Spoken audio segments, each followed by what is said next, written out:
Hi good morning. അപ്പോൾ നമ്മുടെ ഇന്നത്തെ റെസിപ്പി എന്ന് പറയുന്നത് ഒരു കറിയാണ്. നമ്മുടെ പുട്ടിൻ്റെ കൂടെ കഴിക്കാൻ പറ്റിയ നല്ലൊരു ചെറുപയർ കറി. പുട്ടിൻ്റെ കൂടെയാണ് ഏറ്റവും നല്ല കോമ്പിനേഷൻ. പിന്നെ നിങ്ങൾക്ക് വേറെ റെസിപ്പീസിൻ്റെ കൂടെ കഴിച്ചിട്ട് നല്ല കോമ്പിനേഷനായിട്ട് തോന്നുകയാണെങ്കിൽ അത് നമ്മുടെ വീഡിയോയുടെ താഴെ ഒന്ന് കമൻറ്റ് ചെയ്യണം കേട്ടോ. അപ്പോൾ ഇത് ഒരുപാട് മസാലകളൊന്നും ഇല്ലാത്ത സിമ്പിളായിട്ടുള്ളൊരു ചെറുപയർ കറിയാണ്. അപ്പോൾ എന്തായാലും എല്ലാവരും ഇതൊന്ന് ട്രൈ ചെയ്ത് നോക്കൂ. നമുക്ക് എങ്ങനെയാണ് നമ്മുടെ കറി തയ്യാറാക്കുന്നത് നോക്കാം. നമുക്ക് നമ്മുടെ ഇൻഗ്രീഡിയൻസ് നോക്കാം. നമ്മളിപ്പോൾ ഒരു കപ്പ് ചെറുപയർ എടുത്തിട്ടുണ്ട്. അതിലേക്കായിട്ട് ഒരു 4-5 പച്ചമുളക്, നിങ്ങളുടെ എരിവ് അനുസരിച്ച് പച്ചമുളകിൻ്റെ എണ്ണം തീരുമാനിക്കുക. നല്ല എരിവുള്ള പച്ചമുളകാണെങ്കിൽ 3 എടുത്താലും മതി. എരിവ് കുറവുള്ള പച്ചമുളകാണെങ്കിൽ 5 വരെ എടുക്കാം. പിന്നെ ചെറിയ വെളുത്തുള്ളി ആണെങ്കിൽ 5-6 അല്ലി എടുക്കുക. വലിയ വെളുത്തുള്ളി ആണെങ്കിൽ ഒരു 2 അല്ലി എടുത്താലും മതി. പിന്നെ എടുക്കേണ്ടത് ഉള്ളിയാണ്. ഉള്ളി കുറച്ച് കൂടുതൽ വേണം. ചെറിയ വലിപ്പം കുറഞ്ഞ ഉള്ളിയാണെങ്കിൽ 10 വരെ എടുക്കാം. വലിപ്പമുള്ള ഉള്ളിയാണെങ്കിൽ ഒരു 6-7 എടുക്കാം. പിന്നെ നമുക്ക് വേണ്ടത് കറിവേപ്പിലയാണ്. അപ്പോൾ ആദ്യം നമുക്ക് ഈ ചെറുപയർ കുക്കറിലൊന്ന് വേവിച്ചെടുക്കണം. നമ്മുടെ കയ്യിലുള്ള ചെറുപയറിൻ്റെ കുക്കിംഗ് ടൈം അനുസരിച്ച് വേവുന്ന സമയത്തിൽ വ്യത്യാസം വരും. എന്താണെന്ന് വെച്ചിട്ടുണ്ടെങ്കിൽ ഈ പയർ 4 വിസിൽ വരുമ്പോഴാണ് കുക്കായി കിട്ടുന്നത്. നിങ്ങളുടെ കയ്യിൽ 2 വിസിൽ വരുമ്പോൾ കുക്കായി കിട്ടുന്ന പയറാണെന്നുണ്ടെങ്കിൽ 2 വിസിൽ വരുത്തിയെടുക്കുക. വെള്ളം ചേർത്ത് സാധാരണ പച്ചവെള്ളത്തിലാണ് നമ്മൾ വേവിച്ചെടുക്കുന്നത്. അപ്പോൾ സാധാരണ പയർ വേവിക്കുന്ന പോലെ കുറച്ച് ഉപ്പ് മാത്രം ചേർത്തിട്ട് ഒന്ന് വേവിച്ചെടുക്കുക. ഞാനിപ്പോൾ 4 വിസിൽ വരുന്നത് വരെ വേവിച്ചെടുക്കാൻ പോവാണ്. ഇതിനിടയിൽ നമ്മൾ വേറെ കാര്യങ്ങളൊന്നും പയറിലേക്ക് ആഡ് ചെയ്യേണ്ട ആവശ്യമില്ല. ഉപ്പ് മാത്രമേ ചേർക്കാനുള്ളൂ. അപ്പോൾ ഇത് ഉപ്പ് ചേർത്ത് വേവിക്കാൻ വെക്കട്ടെ.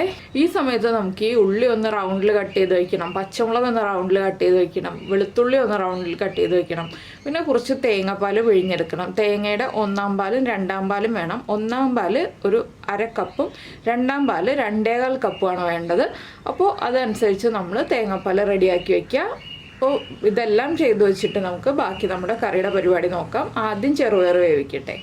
അപ്പോൾ നമ്മുടെ പയർ ഇതാ നന്നായിട്ട് കുക്കായി വന്നിട്ടുണ്ട്. ഇനി നമുക്ക് പയർ മാറ്റി വയ്ക്കാം. വേറൊരു പാത്രം വയ്ക്കാം. ഇപ്പോൾ നമ്മുടെ ചീനച്ചട്ടി നമ്മൾ വെച്ചിട്ടുണ്ട്. നമ്മളിപ്പോൾ പയർ വേവിച്ചെടുക്കുമ്പോൾ പയറിൽ വെള്ളം ഉണ്ടെന്നുണ്ടെങ്കിലും കുഴപ്പമൊന്നുമില്ല കേട്ടോ. നന്നായിട്ട് പയർ കുക്കായി കിട്ടണം എന്നേ ഉള്ളൂ. വെള്ളം ഉണ്ടെന്നുണ്ടെങ്കിലും പ്രശ്നമൊന്നുമില്ല. നമുക്ക് ഈ ചീനച്ചട്ടിയിലേക്ക് ഇനി വെളിച്ചെണ്ണ ചേർത്ത് കൊടുക്കാം. വെളിച്ചെണ്ണയിൽ തന്നെ ഈ ഒരു കറി ചെയ്യാൻ ശ്രമിക്കുക. കുറച്ച് വെളിച്ചെണ്ണ മതി, ഒരുപാട് വെളിച്ചെണ്ണയൊന്നും വേണ്ട. ഒരു ടേബിൾ സ്പൂൺ വെളിച്ചെണ്ണ ഒഴിച്ചിട്ടുണ്ട്. വെളിച്ചെണ്ണ ഒന്ന് നന്നായിട്ട് ചൂടായി വരട്ടെ. ഈ സമയത്ത് നമ്മൾ നമ്മുടെ വെളുത്തുള്ളി, ഉള്ളി, പച്ചമുളക് ഇതൊക്കെ റൗണ്ടിലാണ് കട്ട് ചെയ്ത് വെച്ചിരിക്കുന്നത്. അപ്പോൾ റൗണ്ടിൽ കട്ട് ചെയ്ത് വയ്ക്കുമ്പോൾ എന്താണെന്ന് വെച്ചാൽ നമുക്ക് കൂടുതൽ എളുപ്പമാണ് ഇളക്കാനും, അതുപോലെ തന്നെ നല്ല ടേസ്റ്റ് കൂടുതൽ കിട്ടാൻ. എന്താണെന്ന് വെച്ചാൽ പച്ചമുളക് സ്പ്ലിറ്റ് ചെയ്ത് ചേർക്കുന്നതിനേക്കാൾ ബെറ്റർ നമ്മുടെ പച്ചമുളക് റൗണ്ടിൽ കട്ട് ചെയ്ത് ചേർക്കുന്നതാണ് ഈ ഒരു കറിയിൽ നല്ലത്. പിന്നെ വെളുത്തുള്ളിയൊക്കെ ചതച്ച് ചേർക്കണമെങ്കിൽ ചതച്ച് ചേർക്കാം. കൂടുതൽ ടേസ്റ്റ് കിട്ടുന്നത് കട്ട് ചെയ്ത് ചേർക്കുമ്പോഴാണ്. ഓരോ കറികൾക്കും ഓരോ രീതിയിലാണല്ലോ. അപ്പോൾ നമ്മുടെ വെളിച്ചെണ്ണ ഒന്ന് ചൂടായി തുടങ്ങട്ടെ. പിന്നെ നമ്മളിതിലേക്ക് അധികം മസാലകളൊന്നും ചേർക്കുന്നില്ല കേട്ടോ. മസാലകളില്ലാത്തൊരു കറിയാണിത്. അപ്പോൾ നിങ്ങൾക്ക് മസാലകളുടെ ഫ്ലേവർ താല്പര്യമുള്ളവരാണെങ്കിൽ ഈ കറി സ്കിപ്പ് ചെയ്തോളൂ. അല്ലെങ്കിൽ ഒരു പ്രാവശ്യം ഉണ്ടാക്കി നോക്കിക്കോളൂ. മസാലകളുടെ ഫ്ലേവർ ഇല്ലാതെ എങ്ങനെയും ഈ കറി ഉണ്ടാക്കാം, ഇതിൻ്റെ ടേസ്റ്റ് എന്താണെന്നൊന്ന് അറിയാൻ വേണ്ടി മസാലകൾ ചേർക്കാതെയും നമ്മൾ കറികൾ ഉണ്ടാക്കണ്ടേ. അപ്പോൾ നമുക്കിനി ആദ്യം എണ്ണയിലേക്ക് നമ്മുടെ വെളുത്തുള്ളി ചേർത്ത് കൊടുക്കാം.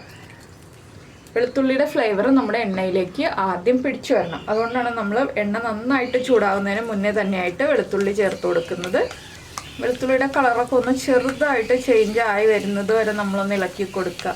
ഒരു 1 മിനിറ്റൊക്കെ മതി. നന്നായിട്ട് ആ എണ്ണയ്ക്ക് വെളുത്തുള്ളിയുടെ മണം വരണം. ഇത് പുട്ടിൻ്റെ കൂടെ കഴിക്കാൻ വളരെ നല്ലൊരു കറിയാണ്. അപ്പോൾ നിങ്ങൾ എന്തായാലും ഇങ്ങനെ ഉണ്ടാക്കി നോക്കിയിട്ടില്ലെങ്കിൽ ഉറപ്പായിട്ടും ട്രൈ ചെയ്ത് നോക്കിക്കോളൂ. നന്നായിട്ട് ഇഷ്ടപ്പെടും. ഇപ്പോൾ കണ്ടോ നമ്മുടെ വെളുത്തുള്ളിയൊക്കെ കുക്കായി തുടങ്ങുന്നുണ്ട്, നന്നായിട്ട് മൊരിയാൻ തുടങ്ങുന്നുണ്ട്. അപ്പോൾ നമുക്കിനി ഇതിലേക്ക് നമ്മുടെ പച്ചമുളക് കട്ട് ചെയ്തതും ഉള്ളി കട്ട് ചെയ്തതും ചേർക്കാം. ഇനി ഇതൊന്ന് നന്നായിട്ട് മൊരിഞ്ഞ് വരണം. അതുവരെ നമ്മൾ ഇളക്കി കൊടുത്തുകൊണ്ടിരിക്കുക. ആ പച്ചമുളകിൻ്റെ എരിവൊക്കെ നന്നായി ഇറങ്ങി വരണം. അതിനായിട്ട് നമ്മളൊന്ന് ഇളക്കി കൊടുത്തുകൊണ്ടേയിരിക്കുക. കുറച്ച് സമയമെടുക്കും. ഇപ്പോൾ നമ്മളിതിലേക്ക് ഉപ്പൊന്നും ചേർക്കുന്നില്ല. നമ്മൾ പയറിൽ ഉപ്പ് ചേർത്തതുകൊണ്ട് തന്നെ ഇപ്പോൾ ഉപ്പ് ചേർക്കുന്നില്ല. ലാസ്റ്റ് ഉപ്പ് ചെക്ക് ചെയ്യുന്നുള്ളൂ. പിന്നെ നിങ്ങൾക്ക് വെളിച്ചെണ്ണയിൽ വേണ്ട ഈ ഒരു കറി എന്നുണ്ടെങ്കിൽ നെയ്യിൽ ചെയ്യാവുന്നതാണ് കേട്ടോ. 1 ടേബിൾ സ്പൂൺ നെയ്യിൽ ഈ സെയിം പ്രോസസ്സ് ചെയ്യാം. പക്ഷേ കൂടുതൽ ടേസ്റ്റ് വെളിച്ചെണ്ണയിൽ ചെയ്യുമ്പോഴാണ്. കുട്ടികൾക്കൊക്കെ കൊടുക്കാനാണെങ്കിൽ പച്ചമുളകിൻ്റെ എണ്ണം കുറയ്ക്കുക. അപ്പോൾ ഇതൊന്ന് നന്നായിട്ട് കുക്കായി വരട്ടെ. അതുവരെ നമുക്ക് ഇങ്ങനെ ഇളക്കിക്കൊണ്ടിരിക്കാം. ഇപ്പോൾ നമ്മുടെ ഉള്ളിയും പച്ചമുളകും എല്ലാം നന്നായിട്ട് കളർ മാറി വന്നിട്ടുണ്ട്. ഇനി നമുക്കിതിലേക്ക് നമ്മുടെ പയർ ചേർത്ത് കൊടുക്കാം. പയറിൽ കുറച്ച് വെള്ളമുണ്ട് കേട്ടോ, അതോടുകൂടിയാണ് ഞാൻ ചേർക്കുന്നത്. ഇനി നമുക്ക് ഈ പയറും കൂടി ചേർത്തതിലേക്ക് നമ്മുടെ തേങ്ങയുടെ രണ്ടാം പാലുണ്ടല്ലോ, രണ്ടാം പാല് ചേർത്ത് കൊടുക്കാം. രണ്ടാം പാല് ചേർക്കുമ്പോൾ കുറച്ചധികം ചേർക്കുക. എന്താണെന്ന് വെച്ചാൽ ഈ പച്ചമുളകിൻ്റെ എരിവും അതുപോലെ തന്നെ നമ്മുടെ ഉള്ളിയുടെ ടേസ്റ്റും വെളുത്തുള്ളിയുടെ ടേസ്റ്റും ഒക്കെ നമ്മുടെ ഈ പയറിലേക്ക് പിടിക്കുന്നത് ഈ രണ്ടാം പാലിൽ കിടന്നൊന്ന് തിളച്ച് വരുമ്പോഴാണ്.